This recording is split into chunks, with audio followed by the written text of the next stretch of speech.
नमस्कार दोस्तों, स्वागत है हमारे जी के बुद्ध यूट्यूब चैनल में। भीड़ भाड़ से अलग होकर जब भी कोई इंसान अपने साथ अकेले में समय बिताता है, तभी उसके दिमाग में नाना प्रकार की चिंताएं जन्म लेने लगती हैं। मनुष्य की प्रवृत्ति ही ऐसी है कि वो ज्यादातर समय नकारात्मक ही सोचता है। अपने लक्ष्य को कैसे प्राप्त किया जाए ये सोचने की जगह है। वो ये सोचता है कि अगर लक्ष्य पूरा नहीं हुआ तो मैं क्या करूंगा, और इस प्रकार की नकारात्मक विचारधारा के कारण जीवन परांत डर डर कर जीता रहता है। अगर पूरी बुद्धिमानी और सजगता के साथ इस डर को समझाना जाए तो यही डर इंसान के पतन का कारण बनता है। ऐसा मनुष्य जो खुद पर संजय करता है, खुद पर संदेह करता है, भला वो कैसे सफल हो सकता है। लेकिन बुद्धिमानी से अगर इस डर का उपयोग किया जाए तो यही डर उसकी सबसे बड़ी ताकत बन सकता है। काश केवल एक बार उसने खुद पर विश्वास किया होता तो उसे मालूम होता है कि उसके डर में ही उसकी ताकत का रहस्य छुपा हुआ है। ये कहकर सन्यासी चुप हो गया और चुपचाप अपने कदमों पर ध्यान लगाते हुए जंगली घास पे से आगे बढ़ने लगा। संध्या का समय था। सन्यासी और एक लकड़हारा जंगल में से होकर गांव की तरफ निकल रहे थे। सन्यासी के ये शब्द लकड़हारे को कुछ समझ में नहीं आए। वो सोच रहा था कि डर में ताकत कैसे हो सकती है। डर तो आदमी को कमजोर बनाता है। अपने मन की उत्सुकता को जब वह काबू नहीं कर सका तो उसने सन्यासी से पूछा कि महात्मा ना, आप ये क्या कह रहे हैं कि डर में ताकत होती है? डर तो आदमी को कमजोर बनाता है, उसे तो अपना डर दूर करना चाहिए। करारा अपनी बात पूरी कर पाता उससे पहले ही उसे एक शेर की दहाड़ सुनाई दी। शेर की गर्जन सुनकर लकड़हारे का रोम रोम कांप गया। उसके कान खड़े हो गए। जंगल से आती एक एक आहट उसे साफ सुनाई दे रही थी। उसके कदम वहीं पर जम गए थे। वो भी नहीं पा रहा था। उसे पता था कि थोड़ी सी हरकत उसकी जान जोखिम में डाल सकती है। उसका दिल तो तेजी के साथ धड़क रहा था, लेकिन फिर भी वो अपनी सांसों पर काबू पाने का प्रयास कर रहा था। कुछ देर बाद जब खतरा टल गया तब सन्यासी ने कहना शुरू किया। सन्यासी ने कहा कि अभी जब तुम डरे हुए थे तो तुम्हारे शरीर का रोम रोम जाग गया था। जंगल से आ रही छोटी से छोटी आहट पर भी तुम्हारा ध्यान लगा हुआ था। तो इस प्रकार अपने मन के डर के कारण तुम होश में आ पाए, तुम पूरा ध्यान लगा पाए। इससे पहले जब तक तुम्हें शेर की दहाड़ सुनाई नहीं दी थी तब तक तुम अपने विचारों में खोए हुए थे। लेकिन जैसे ही तुम्हें शेर की दहाड़ सुनाई दी वैसे ही तुम्हारे सारे विचार गायब होकर हम वर्तमान में उपस्थित हो गए थे। यदि तुम्हें अभी शेर से बचकर भागना होता या फिर उससे लड़ना होता तो तुम्हें अपने शरीर की वो क्षमता देखने को मिलती जो आज तक जीवन में तुमने खुद भी महसूस नहीं की होगी। जब कोई कुत्ता तुम्हारे पीछे दौड़ता है उस समय तुम्हारी जो रफ्तार होती है वो तुम्हारी आम जिंदगी से कहीं ज्यादा हो। साधारण जीवन में तुम इतने तेज नहीं दौड़ पाओगे जितना कि एक कुत्ते के सामने दौड़ पाओगे। ये ताकत या कहें कि हमारे शरीर की क्षमता अभी देखने को मिलती है। जब हमारा मन डर में होता है, किसी डरावनी परिस्थिति में हमारा मस्तिष्क और हमारा शरीर अपने उच्चतम श्रेणी में काम करता है। जो काम तुम आम जिंदगी में नहीं कर पाते वो तुम्हें डरा कर कराया जा सकता है। जहां पर भी तुम्हें डर का एहसास होता है वहीं पर तुम्हारी इंद्रियां पूर्ण रूप से सक्रिय हो जाती है। तुम्हारे कानों की सुनने की क्षमता तेज हो जाती है, दृष्टि एकटक हो जाती है, पूरी सजग हो जाती है, सक्रियता बढ़ जाती है। और जैसे जैसे वो डर खत्म होता है वैसे वैसे तुम सुप्त अवस्था में चले जाते हो। तुम सो जाते हो और तुम्हारे इंद्रिय फिर से आराम की स्थिति में चली जाती है। सन्यासी ने लकड़हारे से कहना जारी रखा कि परीक्षा से एक दिन पहले जो याद करने की तुम्हारी गति होती है वो साधारण याद करने की क्षमता से कहीं तेज होती है। सिर्फ एक बार याद किया हुआ तुम्हें परीक्षा के समय याद रह जाता है और तुम जानते हो कि ये सब परीक्षा के डर से ही होता है। इसीलिए डर को दूर करने की जगह इंसान को ये सोचना चाहिए कि वो अपने डर को ताकत कैसे बना सकता है।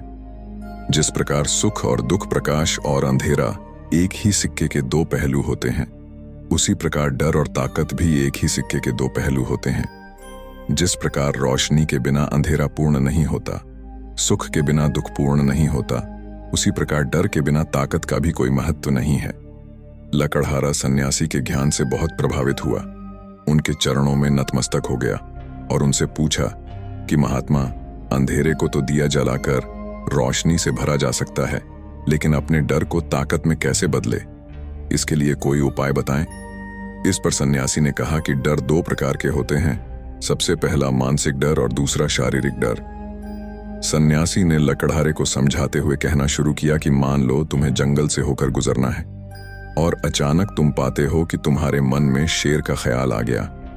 अभी तक प्रत्यक्ष रूप में शेर तुम्हारे सामने नहीं आया है, ना उसकी दाढ़ सुनाई दिए, मतलब दूर दूर तक कोई अंदेशा नहीं है कि जंगल में शेर मौजूद है, लेकिन शेर का ख्याल आने से तुम्हारे मन में एक डर पनप गया। अब तुम्हारा उठने वाला एक एक कदम उसी डर से अभिभूत होगा। हर समय तुम्हारे मन में यही ख्याल चलेगा कि कहीं शेर न जाए। ये शेर वर्तमान में तुम्हारे सामने नहीं है, यह तुम्हारी बहुविषय की कल्पना है। इसी प्रकार जो मनुष्य अतीत और भविष्य की चिंताओं में डूबा रहता है, वो मानसिक डर का शिकार होता चला जाता है। इसी विडंबना के कारण वो अपने जीवन में जीतने भी निर्णय लेता है। वो सारे मानसिक डर से ग्रसित होते हैं। इसीलिए ज्यादातर मनुष्य पूर्ण रूप से अपने निर्णय पर भरोसा नहीं कर पाते हैं, और यही निर्णय या फिर फैसले जो आधे मन से लिए जाते हैं मनुष्य के कार्य को पूरा नहीं होने देते। लेकिन ये भी सत्य है कि मानसिक डर के कारण ही इंसान अपनी तैयारी पूरी करता है। अगर तुम्हारे मन में शेर का ख्याल नहीं आएगा तो तुम शेर से सुरक्षा के लिए कोई भी कदम नहीं उठाओगे, लेकिन अगर तुम्हें शेर का ख्याल आ गया तो तुम उससे सुरक्षा के लिए कोई ना कोई तरीका जरूर अपनाओगे। तो इसीलिए मानसिक डर बेकार नहीं होता, वो आपकी सुरक्षा को और ज्यादा मजबूत भी करता है। लेकिन समस्या तब शुरू होती है जब आप चाहकर भी कुछ नहीं कर सकते, लेकिन उसके बावजूद आप मानसिक डर झेल रहे होते हो। उदाहरण के लिए कुछ मनुष्य हमेशा ये सोचते रहते हैं कि उन्हें कोई बीमारी ना हो जाए, कहीं उनके साथ कोई दुर्घटना घट जाए, कहीं उनके साथ कोई धोखा ना कर दे। लेकिन इन सब घटनाओं पर उनका कोई जोर नहीं होता है, ये उनके हाथ में नहीं होता है। अगर दुर्घटना होनी होगी तो होगी ही, अगर बीमारी होनी होगी तो होगी ही। अच्छा खान पान और अच्छी दिनचर्या का पालन करने के बाद भी अगर कोई मनुष्य बीमार हो जाता है तो ये उसके नियंत्रण के परे की बात है। अपनी तरफ से उसने पूरी कोशिश की और यही उसका कर्तव्य था। उसमें कोई कुछ क्या कर सकता है। जो घटनाएं इंसान की पहुंच के परे होती है वो उनसे भी परेशान होता रहता है, उनसे भी उसका मन घबराता रहता है, और यही मानसिक डर उसके पतन का कारण बनता है। और यही मानसिक डर अगर सही तरीके से इस्तेमाल किया जाए तो मनुष्य समझदार और अनुभवी कहलाएगा। जो इंसान ये सोचता है कि कांटे सिर्फ दर्द देने के लिए ही बने हैं, वो ये भूल जाता है कि कांटे ही फूलों की रक्षा करते हैं। इसी प्रकार एक ज्ञानी मनुष्य किसी भी चीज का उपयोग अपने सकारात्मक तरीके से कर सकता है, लेकिन एक अज्ञानी मनुष्य है अपनी अज्ञानतावश उन चीजों को भी छोड़ देता है जो उसके लिए उपयोगी होती है। विवेकशील मनुष्य फेंके गए पत्थरों का भी महल खड़ा कर लेता है, लेकिन एक वैज्ञानिक मनुष्य उन पत्थरों को दूसरों पर फेंकता रहता है। अगर किसी मनुष्य को अपने मानसिक डर को ताकत में बदलना है तो उसके कुछ नियम हैं, कुछ उपाय है। सबसे पहला उपाय, अपने विचारों का निरीक्षण। अगर हम अपने जीवन में अपने विचारों का निरीक्षण करेंगे तो हम पाएंगे कि ज्यादातर विचार हमारे काल्पनिक होते हैं, और इसीलिए जो डर उन विचारों के कारण पनपता है वो भी काल्पनिक होता है। ज्यादा सोचने वाले लोगों को जब सोचने के लिए कुछ नहीं मिलता तो वो निरर्थक बातों के बारे में सोचने लगते हैं, और वो बेकार के विचार उसे तो परेशान करते ही हैं, साथ के साथ उसके परिजनों को, उसके सगे संबंधियों को भी परेशान करते हैं। इसीलिए ज्यादा सोचने वाले लोगों को यह समझना चाहिए कि मन में उठ रहे तमाम विचारों में से काम के विचार कौन से हैं और बेकार के विचार कौन से हैं। जो निरर्थक विचार हो उन्हें दूर करते जाओ, और जो सार्थक विचार हो उनको गहराई से सोचना शुरू करो। तभी तुम्हारी समस्याओं के, तुम्हारी उलझनों के उपाय निकलेंगे। मानसिक डर को दूर करने का दूसरा उपाय है उसका सामना करना। इसका मतलब यह नहीं है कि तुम शेर के सामने जाकर खड़े हो जाओ, बल्कि इसका मतलब यह है कि पूर्ण सुरक्षा के साथ तुम जंगल में जा रहे हो। यदि जंगल में जाना बहुत आवश्यक है तो तुम शेर के डर से अपने घर पर नहीं बैठ सकते हो।